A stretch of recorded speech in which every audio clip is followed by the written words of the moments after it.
ఆదిలాబాద్ జిల్లా బేల మండలంలో కేంద్రంలో ఓ భక్తుడు తన ఇంటి ఆవరణలో నూతనంగా నిర్మించిన శివాలయంలో బీజేపీ నాయకులు కంది శ్రీనివాసరెడ్డి ప్రత్యేక పూజలు చేశారు. శివలింగ ప్రతిష్టాపనలో పాల్గొన్నారు.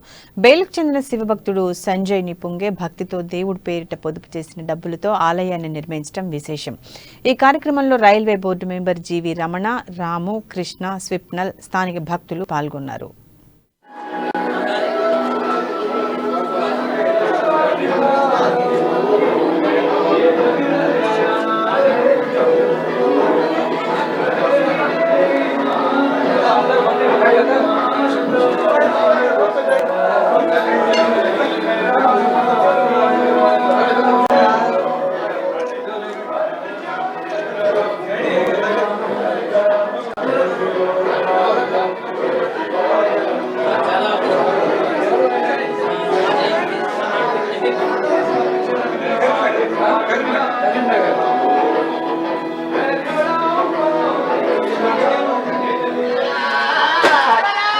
सर्वभूत जन मुखाने हरिहर बोला